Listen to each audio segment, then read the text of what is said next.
ஜோதிட நேயர்கள் அனைவருக்கும் வணக்கம். இன்னைக்கு நம்ம சேனலில் என்ன பார்க்க போகிறோம் அப்படின்னு பார்த்தீங்கன்னா, ஏப்ரல் 17ஆம் தேதி சித்திரை மாத அமாவாசையானது வருகிறது. இந்த அமாவாசை பார்த்தீங்கன்னா சாதாரண அமாவாசை அப்படின்னே சொல்ல முடியாது. அதாவது சித்திரை மாதத்தில் வரக்கூடிய முதல் அமாவாசையாக இருக்கிறதுனால மிகவும் சக்தி வாய்ந்த ஒரு அமாவாசை அப்படின்னே இந்த நாளை நம்ம சொல்லலாம். ஸோ இந்த சித்திரை மாத அமாவாசைக்கு பிறகு ஒவ்வொரு ராசினியர்களுக்கும் அவங்களுடைய வாழ்க்கையில் பார்க்கும் பொழுது ஒவ்வொரு விதமான விளைவுகளும் ஒவ்வொரு விதமான ஆபத்துகளும் நிச்சயமாக நிகழப்போகுது அப்படின்னே சொல்லலாம். உங்களுடைய ராசிக்கு என்ன மாதிரியான விளைவுகள் காத்திருக்கு அப்படிங்கிறத நிச்சயமாக நீங்கள் தெரிந்து கொள்ளுங்க. அந்த வகையில் உங்களுடைய ராசி துலாம் ராசியை இருந்தால் துலாம் ராசினியர்கள் இந்த வீடியோவை ஸ்கிப் பண்ணாமல் முழுமையாக பார்த்து பயனடைங்க. துலாம் ராசினியர்களுக்கு இந்த சித்திரை மாத அமாவாசையில் இருந்து என்ன மாற்றங்கள் உருவாக போகுது, என்ன மாதிரி சம்பவங்கள் உங்களுடைய வாழ்க்கையில் காத்திருக்கு அப்படிங்கிறத நிச்சயமாக இந்த வீடியோ மூலம் நீங்கள் தெரிந்து கொள்ளலாம். அதுபோலவே இந்த சித்திரை மாத அமாவாசை நாளில் உங்களுக்கு இருக்கக்கூடிய பித்ரு தோஷத்திலிருந்து விடுபடணும் அப்படின்னு நினைத்தீங்கன்னா கண்டிப்பாக இந்த நாளில் இந்த பரிகாரத்தை நீங்கள் செய்யலாம். இந்த பரிகாரத்தை நீங்கள் செய்யும் பொழுது நிச்சயமாக பித்ரு தோஷத்திலிருந்து விடுபடக்கூடிய வாய்ப்புகள் உங்களுக்கு கிடைக்குங்க. அதுபோலவே உங்களுக்கு இருக்கக்கூடிய பாவ வினைகளும் இதில் நீங்கிடும். இதனால் கர்ம வினை நீங்கக்கூடிய வாய்ப்புகளும் இருக்கிறது. ஸோ இதனால நினைத்தது நடக்கக்கூடிய ஒரு வாய்ப்புகளும் உங்களுக்கு கிடைக்கலாம். இந்த பரிகாரம் பார்த்தீங்கன்னா எளிமையான முறையில் செய்யக்கூடிய ஒரு பரிகாரமாக இருக்கிறதுனால கண்டிப்பாக இந்த சித்திரை மாத அமாவாசை நாளில் நீங்கள் செய்யலாம். இந்த பரிகாரத்தை நீங்கள் செய்யும் பொழுது பல நன்மைகள் இதன் மூலம் உங்களுக்கு கிடைக்க போகுது. ஸோ மறக்காமல் செய்திடுங்க. பொதுவாகவே சித்திரை மாத அமாவாசை நாள் அப்படின்னு சொல்லும்போது இந்த நாள் முன்னோர் வழிபாட்டிற்கு உகந்த நாள் அப்படின்னு நம்ம சொல்லலாம். இந்த நாளில் முன்னோர்களுடைய ஆசீர்வாதத்தை பெறுவதற்கும் பித்ரு தோஷத்தை நீக்குவதற்கும் இந்த எளிய பரிகாரத்தை நீங்கள் செய்யும் பொழுது முன்னோர்கள் மகிழ்ச்சி அடைந்து அவங்களுடைய ஆசீர்வாதத்தை நிச்சயமாக உங்களுக்கு கொடுக்கலாம். இதனால் உங்கள் வாழ்க்கையில் பல மாற்றங்களை நீங்கள் உணரலாம். ஸோ இந்த அமாவாசை நாளில் பார்த்தீங்கன்னா நிறைய நல்ல விஷயங்கள் கண்டிப்பாக செய்வாங்க. அதாவது புனித வழிபாடு, முன்னோர் வழிபாடு, புனித சடங்குகள், கடவுள் வழிபாடு, இந்த மாதிரி நிறைய விஷயங்களில் இந்த நாளில் நிச்சயமாக நம்ம செய்யலாம். ஸோ இந்த அமாவாசை நாளில் நீங்கள் செய்யக்கூடிய பரிகாரம் என்ன அப்படின்னு பார்த்தீங்கன்னா, சித்திரை மாத அமாவாசை நாட்களில் அரச மரத்திற்கு கங்கை நீர் மற்றும் பூக்கள் சமர்ப்பித்து வழிபாடு செய்யலாம். இப்படி செய்யும்போது உங்களுடைய முன்னோர்களை நீங்கள் மனதார நினைத்து ஓம் பித்ருபய நமக என்ற மந்திரத்தை நீங்கள் உச்சரித்து வழிபாடு செய்யலாம். இப்படி செய்யும் பொழுது முன்னோர்களுடைய ஆசீர்வாதம் உங்களுக்கு பரிபூரணமாக கிடைக்குங்க. அதோடு மட்டுமில்லாமல் அவர்களுடைய ஆத்மா சாந்தி அடையக்கூடிய வாய்ப்புகளும் இதனால் இருக்கிறது அப்படின்னு சொல்லப்படுது. அதுபோலவே இந்த அமாவாசை நாட்களில் தெற்கு திசை நோக்கி உங்களுடைய முன்னோர்களுக்கு பித்ரு தர்ப்பணம் நிச்சயமாக நீங்கள் செய்யலாம். இப்படி செய்யும் பொழுது பித்ருக்கான மந்திரத்தை சொல்லி நீங்கள் வழிபாடு செய்து கொள்ளலாம். இந்த மாதிரி செய்து வந்தீங்கன்னா முன்னோர்களுடைய ஆசீர்வாதம் உங்களுக்கு கிடைப்பதோடு உங்களுடைய ஒட்டுமொத்த குடும்பத்திற்குமே கிடைக்குங்க. இதனால உங்களுடைய வாழ்க்கையில் நீங்கள் எதிர்பார்க்காத வகையில் செல்வம், செழிப்பு, அமைதி அனைத்துமே உங்களை தேடி வரும். சில நேயர்களுக்கு ஆன்மீக தொடர்பு நிச்சயமாக அதிகரிக்கக்கூடிய வாய்ப்புகளும் இதனால் கிடைக்கலாம். இந்த அமாவாசை நாட்களில் உங்களுடைய முன்னோர்களின் படத்திற்கு முன்பு விளக்கேற்றி நீங்கள் மனதார வழிபாடு செய்யலாம். இல்லையெனில் அரச மரத்தடியில் அல்லது கிழக்கு திசையில் நீங்கள் விளக்குகளை ஏற்றி வைக்கலாம்.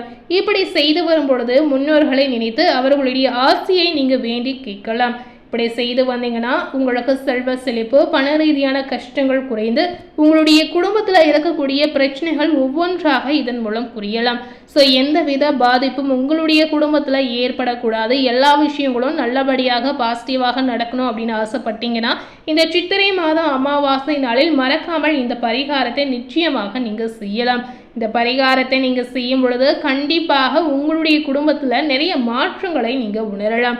ஸோ இந்த சித்திரை மாத அமாவாசை நாளில் பித்ரு தோஷத்தை நீக்குவதற்கு என்ன மாதிரியான பரிகாரங்களை செய்யலாம் அப்படிங்கிறத இந்த வீடியோ மூலம் நிச்சயமாக நீங்கள் தெரிந்திருப்பீங்க. ஸோ இது போலவே இந்த சித்திரை மாத அமாவாசைக்கு பிறகு துலாம் ராசினியர்களுக்கு என்ன பலன் கிடைத்திருக்கு அப்படிங்கிறத இந்த வீடியோ மூலம் நாம் தெரிந்து கொள்ளலாம். பொதுவாகவே பார்த்தீங்கன்னா துலாம் ராசினியர்கள் கலை ஆர்வம் நிறைந்த ஒரு அற்புதமான குணம் படைத்த நபர் அப்படின்னு உங்களை சொல்லலாம். உங்களுக்கு இந்த சித்திரை மாத அமாவாசைக்கு பிறகு பார்க்கும் பொழுது உங்களுடைய ராசி அதிபதி சுக்கிரன் உங்களுடைய ராசிக்கு சம சப்தமான 7ஆம் இடத்தில் உச்சம் பெற்று இருக்கிறார். அதாவது சூரியனுடன் இணைந்து இருக்கிறார். இதனால பார்த்தீங்கன்னா துலாம் ராசினியர்களுக்கு ஆடம்பர வாழ்வில் நாட்டம் அதிகரிக்கும். ஆத்ம ஞானத்தை அடைவதற்கான முயற்சியில் ஈடுபடக்கூடிய ஒரு சூழல் உங்களுக்கு உருவாகும். மன முதிர்ச்சியுடன் விவேகமாக நடந்து கொள்ளக்கூடிய வாய்ப்புகள் உங்களுக்கு இருக்கிறது. உங்களுடைய அனுசரணையான அணுகுமுறை எல்லாரிடம் நன்மதிப்பை பெற்றுத்தரக்கூடிய வாய்ப்புகள் உங்களுக்கு கிடைக்கலாம். பொது காரியங்களில் ஈடுபடக்கூடிய நேயர்களுக்கு புகழ், அந்தஸ்து, செல்வாக்கு, கௌரவம் அனைத்துமே உயரலாம். உங்களுடைய ராசிக்கு குரு பார்வை இருப்பதால் குடும்பத்தில் நிம்மதி அதிகரிக்கும். 1000 பிரச்சனைகள் வந்தாலும் ஒருவரை ஒருவர் விட்டு கொடுக்காமல் அனுசரித்து செல்லக்கூடிய வாய்ப்புகள் நிச்சயமாக இருக்கிறது. இதனால மன நிம்மதி உங்களுக்கு ஏற்படலாம். வீட்டில் எல்லோருக்கும் பார்த்தீங்கன்னா சந்தோஷமாக இருக்கக்கூடிய சூழல் உருவாகும். குடும்பத்தில் இருந்து பிரிந்த மூத்த சகோதரர் மீண்டும் குடும்பத்துடன் சேரக்கூடிய வாய்ப்புகள் இருக்கிறது. நீண்ட நாட்களாகவே தீர்க்க முடியாத வழக்குகளில் தீர்ப்பு உங்களுக்கு சாதகமாக வந்து சேரலாம். மூத்த சகோதரருடன் இருந்த பிணக்குகள் மறுங்க. முன்னோர்கள் சொத்தை பிரிப்பதில் இருந்த கருத்து வேறுபாடுகள் நீங்கி குடும்ப சொத்துகள் உங்களுக்கு சாதகமாக பிரிக்கப்பட்ட நல்ல லாபத்தை நீங்க பெறலாம். தந்தையுடைய ஆயுள் ஆரோக்கியம் சிறப்பாக இருக்கலாம். தந்தையால் உங்களுக்கு இந்த காலகட்டத்தில் நிறைய ஆதாயங்கள் ஏற்படும். உடன் பிறந்தவர்களின் உதவி உங்களுக்கு தகுந்த நேரத்தில் வந்து சேரும். சில நேயர்களுக்கு வீடு மாற்றம் செய்யக்கூடிய சூழல் உருவாகும். அடிக்கடி அலைச்சல் உங்களுக்கு ஏற்படலாம். சில நேயர்களுக்கு தவறான எண்ணங்கள் இந்த காலகட்டங்களில் தோன்றலாம். ஸோ இந்த மாதிரி விஷயத்தில் நீங்கள் கவனமாக செயல்படுவது அவசியம். நட்பு வட்டாரங்களால் மனசங்கடங்கள் உருவாகலாம். 6ஆம் அதிபதியாக குரு பாக்கியாதிபதி புதனுடன் பரிவர்த்தனை பெறுவதால் பெரிய பாதிப்பை ஏற்படுத்துமோ என்ற பய உணர்வு அனைவருக்கும் இந்த காலகட்டத்தில் இருக்குங்க. இந்த காலகட்டத்தில் பெரிய பாதிப்பு உங்களுக்கு எதுவுமே இல்லை அப்படின்னே சொல்லப்படுது. சில வளர்ச்சிகள் தடைபடலாம். ஆனால் குரு பார்வை பட்ட இடத்தின் மூலம் நன்மைகள் உண்டாகக்கூடிய வாய்ப்புகள் நிச்சயமாக இருக்கிறது. இதை மறக்க முடியாத ஒரு உண்மையாகவே சொல்லப்படுது. அதுபோலவே இந்த காலகட்டத்தில் அசையும் அசையா சொத்துகளின் சேர்க்கை நிச்சயமாக துலாம் ராசி நேயர்களுக்கு அதிகமாகும். உடல் நிலையில் இருந்த பாதிப்புகள் அகன்று போகலாம். காது, மூக்கு, தொண்டை தொடர்பான ஆரோக்கிய கேடுகளை அறுவை சிகிச்சையால் சரி செய்யக்கூடிய சூழல் உருவாகும். திருமண வாய்ப்புகள் துலாம் ராசி நேயர்களுக்கு கூடி வரக்கூடிய வாய்ப்பு இந்த காலகட்டங்களில் இருக்கிறது. திருமணமே வேண்டாம் என்று நினைப்பவர்கள் கூட திருமணத்திற்கு சம்மதிக்கக்கூடிய வாய்ப்புகள் இருக்கிறது. திருமணத்திற்கு நல்ல அழகான வாழ்க்கை துணை உங்களுக்கு அமையலாம். மாணவர்களுக்கு பார்த்தீங்கன்னா கற்றல் ஞானம் மிகுதியாகும். உழைப்பிற்கு தகுந்த மதிப்பெண் உங்களுக்கு கிடைக்கலாம். சில மாணவர்களுக்கு வேற்று மொழி கற்கக்கூடிய வாய்ப்பும் ஆர்வமும் அதிகரிக்கும். போட்டித் தேர்வில் வெற்றி பெற்று பரிசுகளும் பாராட்டுகளையும் இந்த காலகட்டத்தில் மாணவர்கள் பெறலாம். துலாம் ராசி நேயர்களுக்கு பொருளாதார ரீதியாக பார்க்கும் பொழுது தன நிறைவு உங்களுக்கு உண்டாகும். உழைப்பிற்கு ஏற்ற வருமானம் நிச்சயமாக உங்களுக்கு இருக்கிறது. விரும்பிய கடன் தொகை எளிதில் கிடைக்கலாம்.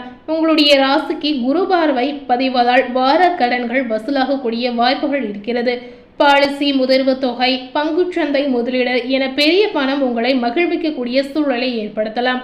அடமானத்தில் இருந்த நகைகள் மீண்டும் வரும். அதுபோலவே என்றோ குறைந்த விலைக்கு வாங்கி போட்ட சொத்தின் மதிப்பு இப்ப பல மடங்காக உங்களுக்கு உயரலாம். துலாம் ராசியில் இருக்கக்கூடிய பெண்களுக்கு இந்த சித்திரை மாத அமாவாசையில் இருந்து பார்க்கும் பொழுது மனதில் திடமான சிந்தனைகள் உங்களுக்கு தோன்றலாம். இந்த காலகட்டத்தில் உங்களுடைய தசா புக்திகளுடைய சாதகமாக பார்க்கும் பொழுது மற்றவர்களுக்கு பெரிய பாதிப்பு எந்த வகையிலும் உங்களால் ஏற்படாது. குடும்பத்தில் தொடர்ந்து சுப நிகழ்வுகள் நடந்து கொண்டே இருக்குங்க. உற்றார் உறவினர்கள் நண்பர்களுடைய வருகையால் குதூகலம் உங்களுக்கு ஆரம்பிக்கும். மாமனார் மாமியாரால் ஏற்பட்ட மன உளைச்சல் இந்த காலகட்டத்தில் நீங்கிடும். தாய் வழி பாட்டியின் நகைகள் அசையா சொத்துகள் உங்களுக்கு தேடி வரும்.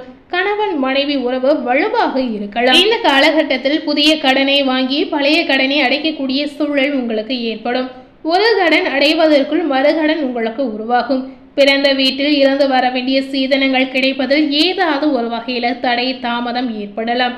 உத்தியோகஸ்தாரர்களுக்கு பார்த்தீங்கன்னா இந்த காலகட்டத்தில் அரசு ஊழியர்களுக்கு எதிர்பார்த்த பதவி உயர்வு கிடைக்கலாம். இடம் மாற்றத்துடன் ஊதிய உயர்வு நிச்சயமா உங்களுக்கு தேடி வரும். ஸோ வேலை இல்லாதவர்களுக்கு நல்ல வேலை இந்த காலகட்டத்தில் தேடி வரும். புதிய வேலையில் அதிக சம்பளம் நிச்சயமாக சில நேயர்களுக்கு கிடைக்கலாம். ஸோ இந்த காலகட்டம் முழுமையாகவே துலாம் ராசி நேயர்களுக்கு பாசிட்டிவான பலன்கள் கிடைத்திருக்கக்கூடிய ஒரு அற்புதமான காலகட்டமாக உங்களுக்கு அமையலாம்.